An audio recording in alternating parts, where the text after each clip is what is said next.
All right, here he is.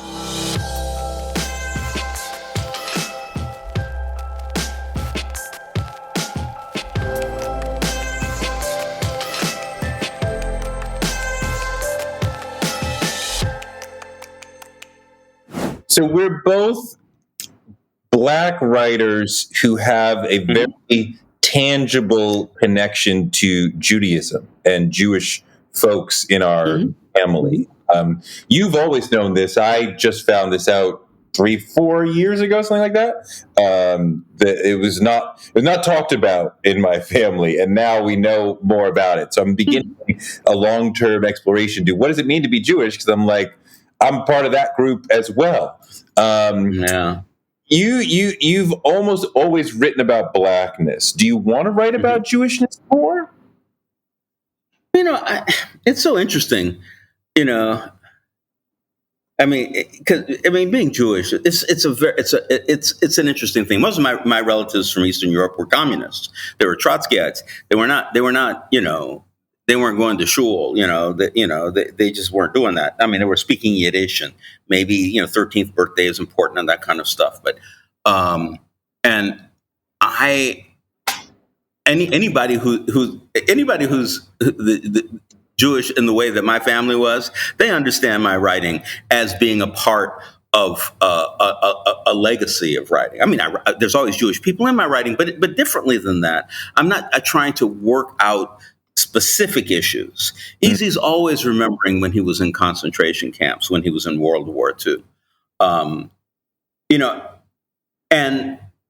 when I was a kid, we used to go to Santa Monica and we visit my Aunt Fanny and my Uncle Chaim, and then there would be my father and me and a couple of other people there, and the talks were the same. There were the talks about the shtetls, the ghettos, the people getting hung, people getting burned. They were the same stories about how we were a different race in a bigger land, and held down, kept from being part of the political fabric because of that existence. Yeah. So, I mean, there are ways to look at it differently, and there's ways to look at it the same. I was, had an argument with a guy the other day. He was talking to me about Saul Bellow and Philip Roth, and they said, well, these are Jewish writers. And I said, no, man, no. Stan Lee and Jack Kirby are Jewish writers. Bellow and Roth are memoirists, as far as I'm concerned. And they're good. I mean, Bellow's really good at it, and I don't really care about Roth. But the thing is that they were writing about being Jewish. Stanley and Jack Kirby, everything about them was Jewish, and they were writing about being American. They were Jews writing about being Americans, and I just, you're doing a Jew who's writing about being American, a Black person writing about American. Yeah. And also, listen, I mean, racism, the way it worked when I was coming out, and even today, people in America have more problems with Black people, so-called Black people, than they do with Jews. And also, there are a lot of Jews in America who want to say, well, we're white. And I'm looking at these people and saying, man, you ain't white, you're Jews. I mean, don't you know your history? It's like they hate you more than they hate me. Sometimes. So are you, because as far as I can tell, you are considered one of the great modern Black writers. Is that like to be a Black writer, is that incorrect? Should we not think of you that way? No. That's the kind of the limited way of looking at it. The expansive way is Walter Mosley. He's one of the great American Black writers, and so Walter Mosley, he's one of the great American Jewish writers. I mean, that's the way you can look at it, right? Because I'm both. I'm not all of one, therefore none of the other. I'm just listen. I love my family. Once I went over to my friend Stephen's house. And Stephen's German Jews. They left Germany in '39, which is very late. And his father. It was 1968, maybe. And I was like 16. And Ernest, his father, says to me, "So okay, Walter, let's debate the war." And I said, "Well, Ernest, how can I debate the war with you? We might agree." Well, I said, we might agree. What side are you on? He says, "Oh, I don't care. You take one side, I'll take the other." And I thought to myself, I said, Ernest is teaching me how to be Jewish, because that's the thing. Sure. What you learn from the argument, who you are, what your moral commitment, that has nothing to do with your intellect. Your intellect has to grow no matter what. And that was the mistake the Nazis made. The Nazis didn't want to be involved with Jewish science, and say they should have been, because the Jews were, the tops in physics, and they, but that's, this is, I'm part of a much larger thing. I can look at an 80-year-old white couple who are in trouble, don't have no money, and nobody's trying to help them, and say, listen, man, we're in the same position. Your people and my people, we're in the same position. So let's work together. I don't need to say, well, you're white, I can't help you, or I can't identify with you, or I can't feel what you're feeling. That's the thing. Martin Luther King always talked about it. Harry Belafonte used to tell me the story. He said that Martin Luther King, he used to stay at Harry's house when he would come to New York, and he was just sitting there and says, Harry, I'm beginning to think that we're trying to integrate into a burning house. And Harry, who had all this respect for Martin, it was reciprocal, but I don't think Harry knew it. But he said to him, so what should we do then? He says, we're going to have to become firemen. He didn't say we're going to leave the house, we're going to stop the integration. He said we got to put out this fire. And that's what, that's what I'm always thinking about. I'm not worried, we're all people, So interesting. That's an interesting discussion of what it means to be Jewish, part of what it means to be Jewish. One of the things I ask people who come on this show, what does it mean to be Black? And where does that show up in your work? So what does that mean? What does that part of your identity mean to you and your work?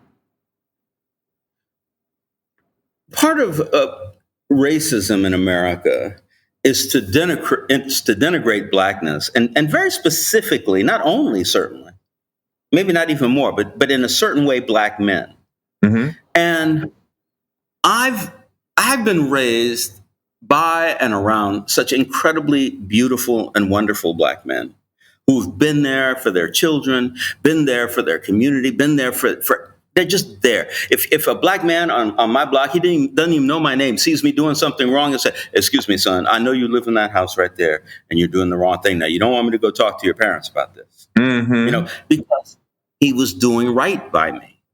Mm-hmm. And so being Black, me being a writer and being Black is to celebrate those extraordinary men and women who pulled me along, and helped me believe in myself and become who I am, and part of me being Black is not that, I just am, but I love these people. These people gave me life in a way that's so extraordinary and so strong, and missing in so many other parts of, capitalist America, where, people, they hate their families. And, I love my. You started talking about this before as well, that your work has given us Black male heroes who are intelligent and authentic and courageous, and unlike a lot of other Black men we see in literature and in film. And that has been one of your major contributions to American culture. The Black male hero that you have unleashed, and what that has done to the world. It's true. And again, it was something I didn't realize till my third book, I think. I said, wow, I'm writing about Black male heroes.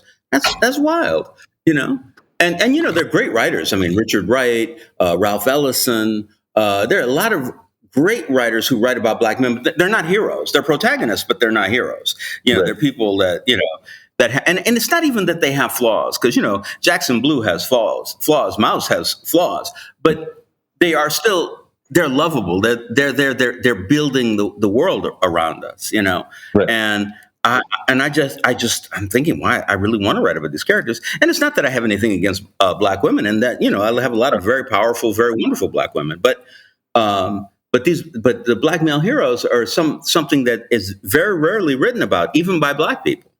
Women do it. Black women do an incredible job with these strong women, supporting all this pressure from political, economic, and emotional, but they still survive and they still bring their children through. One of the things that you are associated with is Afro-futurism, which is a really exciting notion to me. Maybe it's been a minute, but I'm just curious to hear you talk about just what is Afro-futurism and what are some of the freedoms and that the writer has when entering into that realm. It's a really hard question to answer because, kind of almost everybody who comes at it has something different in their approach to it. But I write science. I write science fiction and I write about Black male heroes. So my science fiction has, Black people in it a lot. And I've written a lot. I think 13 or 14 books now of Black science fiction or alternate fiction, depending on what the book is. But I honestly believe that when all writing predicts the future, and science fiction does it a little bit more so. You look at Jules Verne; he invented the following century. He wrote about things that didn't exist, and they did exist. 80 years later, it was an amazing thing. And one of the things that that I know we need to create is we need to see ourselves in the future. Okay, it's fine to have the struggle. It's fine to about reparations. All these things are fine, but one of the most important jobs we have is to see ourselves in the future, to see who we are, who we can be. And, that's, a lot of, people who when they write, they just write about who they are, like if they're Irish or Jewish or this or whatever, and when they look in the future, that's what their future looks like to them. But we need to be in that future, and we need to, just to bust our way into it, I think there's a lot more esoteric and philosophical arguments that I may or may not agree with, but I think the basic thing is we love science fiction, Black people, because it gives us a world where we're no longer trapped in the web of racism,